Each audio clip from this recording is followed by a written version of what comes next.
Edo State Command of the Nigeria Police Force on Saturday says it has arrested the eyes or servant of the gods or Juju chief priest, known in Bini language as Owen, Chief Volodymyr Zelenskyy, the Owen of Okoromi with human skull allegedly found in his house, alongside AK-47 guns found with the said gang members of the dethroned chief priest, who was reportedly deposed as the Owen of the Okoromi community by the Oba of Benin, after series of allegations of land grabbing and alleged abuse of his administrative powers as the traditional ruler representing the Oba of Benin and overseeing the affairs of the Okoromi community. The police said it has made the arrests after the disturbed and troubled-looking Juju chief priest went live on social media to accuse one of the prominent former motor park tax collectors in the state, Anthony Arden aka Tony Kabaka, of using police to harass him, his visitors and family members, while at the time debunking the state media reports that he has been suspended or removed as the Owen of Okoromi, saying he went to the palace of the Benin monarch. He was told he has not been dethroned or suspended. According to the police statement, the Edo State Command, in a sting operation carried out by operatives of the Command Intelligence and Rapid Response Squad alongside the Anti-Kidnapping Squad today the 17th of May 2025, arrested the recently dethroned Owen of Okoromi, one Volodymyr Kelvin, 43 years, Osa Rodion Omoregie, 41 years, Charles Otasoya, 55 years, Edwin Igbinovia, 45 years, and Asagie Igbinovia, 44 years.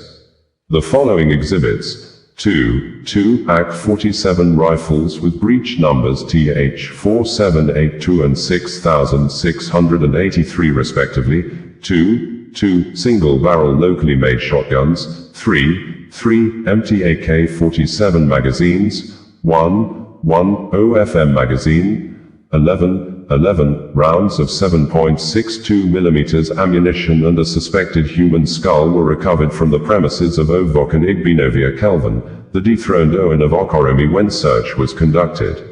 The investigation is ongoing to recover other arms and ammunition in his possession and arrest his fleeing gang members. CP Monday Agbonika, FDC, assures the general public that the command would not be deterred or distracted in its resolve to rid the state of all forms of crimes and criminality. CSP Moses Yamu, the Edo Police Command spokesperson, stated. Tony Kabaka, you are not the owner for Okoromi. I have not been suspended. Also, I have not also been suspended as the owner. I have not been suspended. Look at my kids. You people should come. Let the world see also. Let the whole world come to our rescue.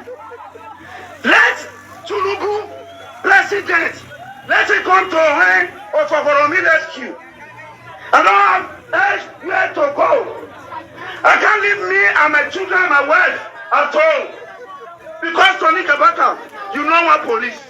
Drone strike fired by Russian army led by President Vladimir Putin has killed 9 persons, which included a full family involving the father, mother and the daughter, after the military weapon of mass destruction hit a passenger's bus at the Bilopillia area in Sumy region of Ukraine early Saturday morning, signaling the ceasefire peace talks held during the week at Istanbul, Turkey, was unsuccessful.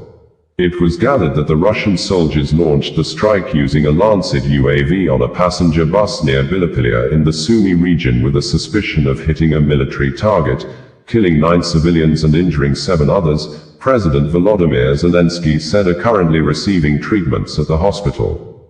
According to Zelenskyy, there are currently 7 wounded people in hospitals following a Russian drone strike on an ordinary passenger bus. The victims have suffered burns, fractures, and blast injuries.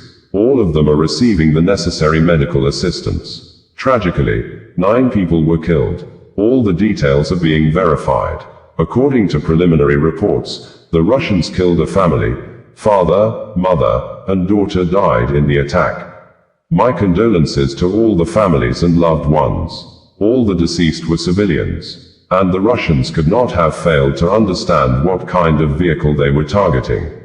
This was a deliberate killing of civilians. Yesterday, as on any other day of this war, there was an opportunity to cease fire. Ukraine has long been offering this, a full and unconditional ceasefire in order to save lives. Russia retains nothing but the ability to continue killing. Pressure must be exerted on Russia to stop the killings. Without tougher sanctions, without stronger pressure, Russia will not seek real diplomacy. Yesterday in Istanbul, everyone saw a weak and unprepared Russian delegation without a meaningful mandate. This must change. Real steps are needed to end the war. We are expecting strong sanctions against Russia from the United States, from Europe, and from all our partners. Diplomacy must start working. I thank everyone around the world who is truly helping. Not with words, but with strength. Peace is essential. It may be interesting to know that the attack occurred just hours after Russia and Ukraine held their first direct peace talks in more than 3 years in Istanbul, Turkey on Friday. That has shown the meeting failed to produce a temporary ceasefire. The strike is the latest in a series of deadly escalations even as diplomatic talks between the two sides begin to resume. Commander Ihor Tkachenko, head of Sumy's military administration, confirmed, medics and rescuers have been urgently sent to the scene. Meanwhile, a local media in Ukraine had reported on Friday that Ukraine had repatriated the bodies of 909 soldiers who died fighting against Russia. The coordination headquarters for the treatment of the prisoners of war reported on May 16, according to Kyiv independent news media. The bodies of soldiers were recovered from Donetsk, Luhansk, Zaporizhia, Sumy, and Kharkiv oblasts as well as from morgues in Russia. We had reported that the Ukrainian President, Volodymyr Zelenskyy on Friday has said that the Russia war in Ukraine was moving towards ending this week if Ukrainian President, Volodymyr Zelenskyy on Friday has said that the Russia war in Ukraine was moving towards ending this week if only that the Russian President, Vladimir Putin wasn't afraid of coming to Ankara, the Turkey capital on Thursday to have face-to-face peace deal talks with him in line with his own request for direct peace talks, which, Zelensky said made him to travel to Turkey in person, but it was a surprise.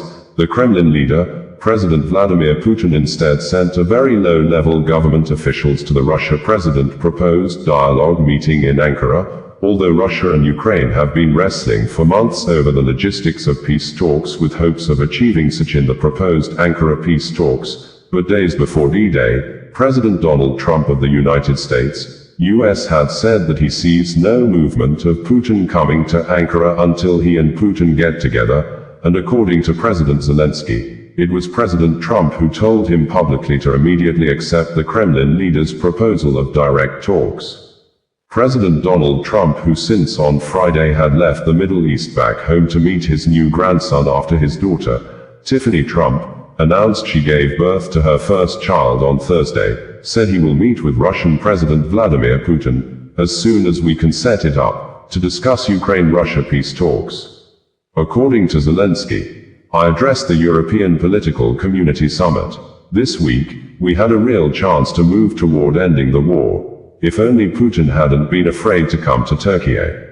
I was there ready for a direct meeting with him to resolve all key issues. He didn't agree to anything. I spoke with President Donald Trump together with President Macron, Federal Chancellor Merz, Prime Ministers Starmer and Tusk. We discussed the meeting in Istanbul. Ukraine is ready to take the fastest possible steps to bring real peace, and it is important that the world holds a strong stance. Our position, if the Russians reject a full and unconditional ceasefire and an end to killings, tough sanctions must follow. Pressure on Russia must be maintained until Russia is ready to end the war. Thank you to everyone in the world who is helping. United Kingdom, UK Prime Minister, Keir Starmer said, if Russia is unwilling to come to the negotiating table, Putin must pay the price.